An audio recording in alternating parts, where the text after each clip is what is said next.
다음 이제 유돈선 마타리가 준비한 사건은 어떤 걸까요? 네네.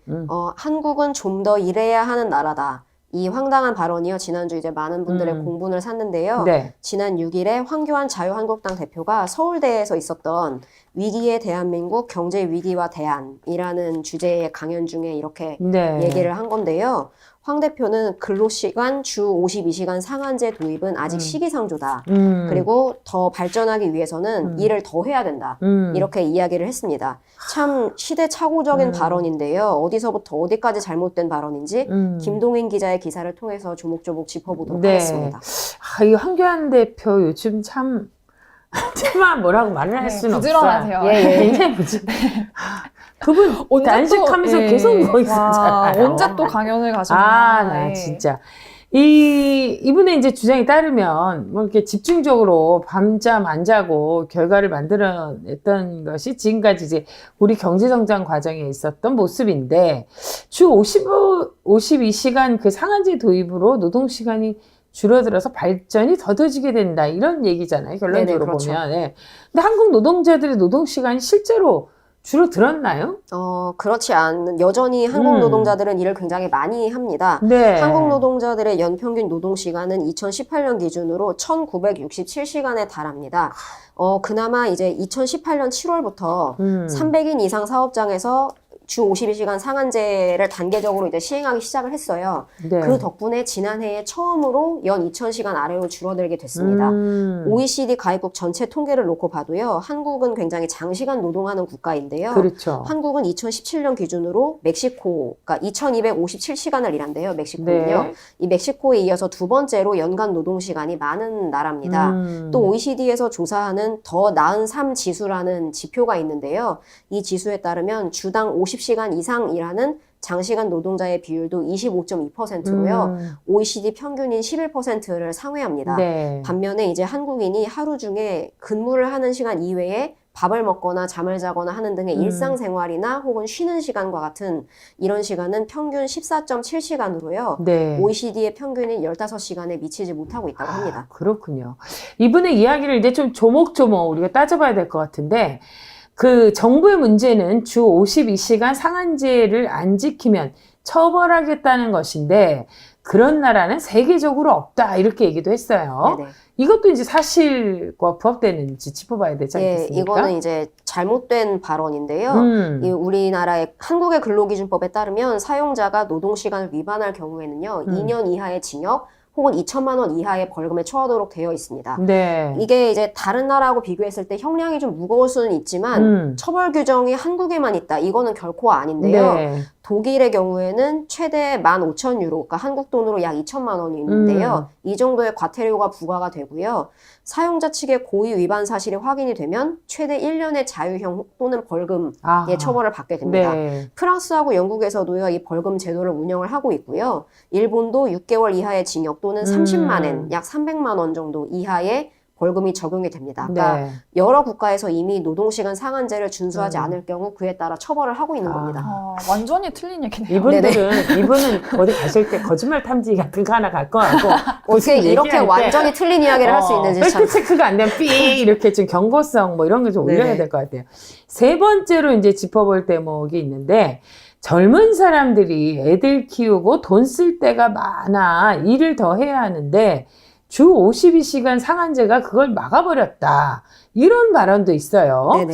주 52시간 상한제가 실질 임금을 감소시킨다는 지적인데, 이 부분은 또 어떤가요? 2018년 2월에 있었던 국회 예산정책처 발표에 따르면요. 네. 주 52시간 상한제를 도입할 경우에 실질 임금을 감소시키는 효과가 아주 없지는 않을 수도 있다고 해요. 이 국회 예산정책처는 주 52시간 상한제로 기존 노동자들의 임금이 월 평균 11.5% 정도 감소할 가능성이 있다고 얘기를 했는데요. 주목해야 될 부분은 특히 비정규직 노동자의 감소 비율이 17.3%에 달할 수 있다고 지적을 했습니다. 그러니까 그만큼 주 52시간 이상 일하는 노동자 가운데는 저임금, 비정규직 노동자의 비중이 높다는 의미로 저희가 볼 수 있을 것 같아요. 네. 따라서 넓게 보자면은 이 문제를 해결하기 위해서는 주 52시간 상한제를 도입하지 말자, 이렇게 접근할 부분이 아니고, 그렇죠. 저임금, 비정규직 노동자가 소외가 되어 있는 기존의 지금 현재의 임금 체계, 요거를 개선을 하고 사회 안전망을 확충하는 일이 우선이라고 그렇죠. 저희가 봐야 될 것 같아요. 또 젊은 사람들이 애들을 키우고 돈 쓸 때가 많다.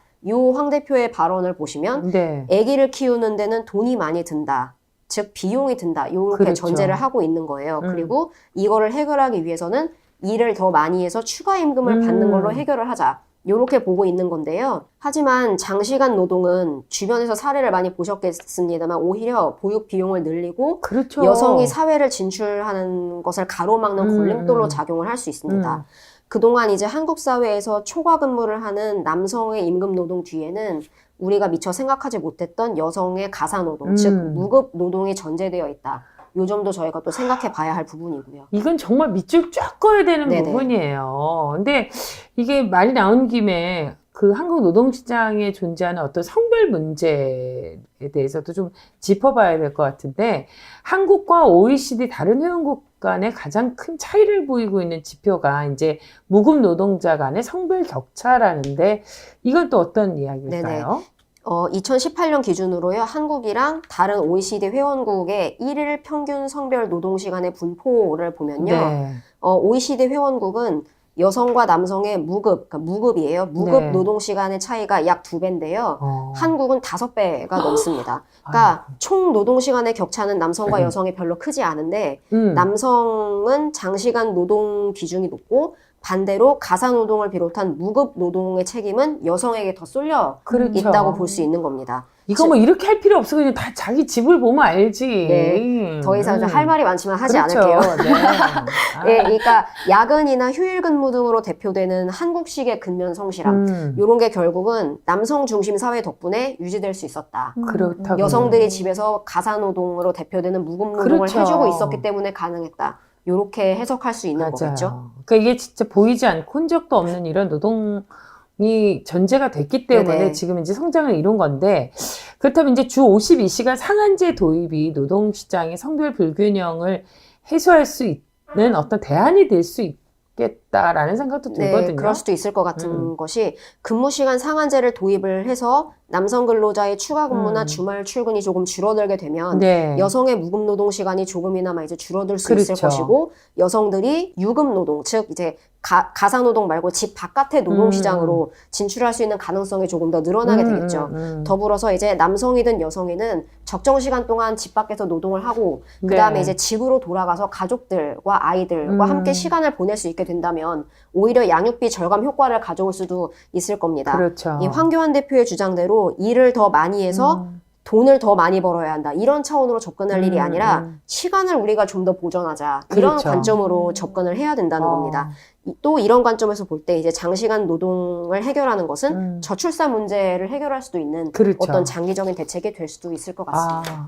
제가 얼마 전에 어느 그 페이스북에 올라온 글을 보니까 이제 독일로 안식년을 떠난 어떤 사회학자가 쓰셨는데, 그러니까 유럽은 그 주 32시간인가 밖에, 독일 같은 경우 그렇대요. 그러니까 오히려 그렇기 때문에 많은 시간이 있고, 네네. 그래서 여가를 즐기고, 네네. 그러니까 지역 경제가 살아나고, 출산의 문제도 해결할 수 있는 거다. 시간의 문제가 중요하다. 그렇죠. 이런 얘기를 네네네. 했던 기억이 나는데. 그러니까 사실 우리도 원래 그러니까 원칙상 근로시간은 주 40시간인 거잖아요. 그렇죠. 52시간은 최장으로 그렇죠. 네, 맞아요. 연장할 수 있는 거를 네. 말하는 거지. 이것도 지금 적다고 이러니. 그러니까 이거보다도 더 일을 해야지 지금 발전을 한다고 말씀을 하시니 참. 맞습니다. 네. 이 장시간 노동 문제는 어떤 면에서 노동자의 뭐 건강권뿐만이 아니라 복잡하게 얽혀 있는 한국 사회의 어떤 여러 가지 문제들, 임금 체계라든지 성별 노동의 문제라든지 그런 것을 개선하기 위해서 꼭 해결해야 될 문제가 아니었나 이런 생각이 들고요.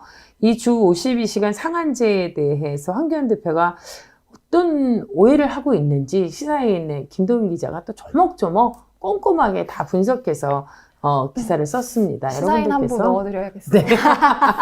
아까워요. 함부로 부족해요. 아까워. 아까운가요? 아까워요.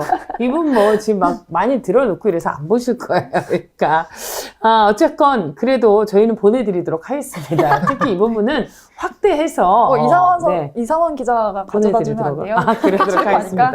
이상원 기자 너무 할 일이 많네 지금. 네. 어쨌건 그 시사인에서 여러 가지 한국 노동 문제와 관련해서 또 여러 가지 우리 사회 문제를 좀 조목조목 파헤쳐 보도록 하겠습니다. 이렇게 발로 뜁니다. 취재도 해야 되고요. 저희의 신인왕을 위해서 지인들도 만나야 되고요. 기승전 신인상. 시사인도 이렇게 배달도 해야 되고요. 정말 노력하는 시사인 기자들입니다. 늘 함께해 주시고 여러분들께서도 관심을 갖고 이 문제를 좀 살펴보시면 어떨까 하는 생각이 듭니다.